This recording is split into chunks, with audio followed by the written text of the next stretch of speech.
voleria la cultura, uso luogo, la cultura popolare e a rivendicazione di portare questa cultura a un livello di più che ciò che lo era.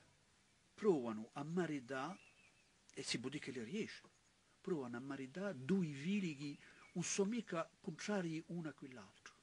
Sono stati contrari dopo quando certi hanno voluto di essere in un modo o in quell'altro, ma egli provano a fare la sintesi dell'ideale di scuola della Repubblica e di un progresso dell'umanità e di aspartera di onestà e a tempo un filo di un mantenimento di ciò che era la sua cultura, la sua lingua e la maniera di essere. Davvero a Gispa è una prova di questa sintesi.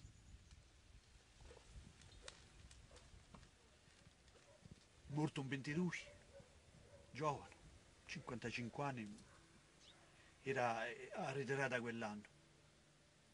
Naiaccio, di sicuro interrato qui in Marignano, dico di sicuro, io interrato qui in Marignano. E ha parlato di Naiaccio che soffriva di stomaco, dentro l'ospedale, in quanto a me non si deve essere mica spartato perché preciso non si sa mica.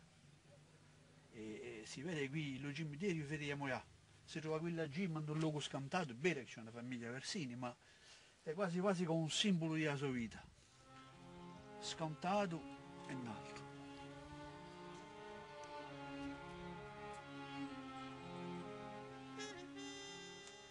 Per provare di dire ciò che l'era stomo, mi pare che lo si possa contare sto fatto qui. Una sera, così, alla trappuccina, prima che lo gettassi il sole, era andata a spasso con Giovanluca, il fratello, che ai bastini di punto al mare.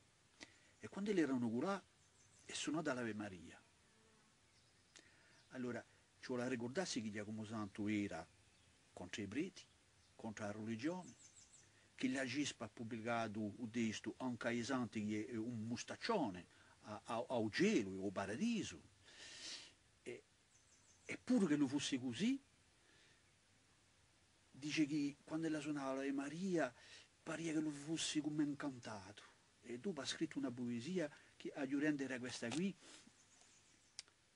Non so se l'Ave Maria è voce di Dio, voce santa, ma so che l'Ave Maria a cuore mi canta. In questi due versi si vede quanto l'ha provato tutta la sua vita manca a marità, a far vivere insieme cose che parano contrarie.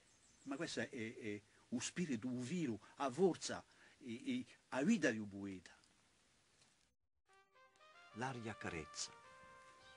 Si vede stelle indillocchi di tutte le zitelle. Un sole bello si face d'oro e mi innamoro. A mezzo prato c'è tanti fiori, femo e cullane come i signori. Un sole bello si veste d'oro e mi innamoro. I bulloni infrondano le sorrame, contemoci tutte le nostre rame. Un sole bello ti frigia d'oro e mi innamoro. Più che l'acqua fresca di fontana, se fresca, se limpida, se sana. Un sole bello ti incrocia d'oro e mi innamoro. Si so carchi di sangue gli raci, è tempo di bindine e di vaci. Un sole bello t'accende d'oro e mi innamoro.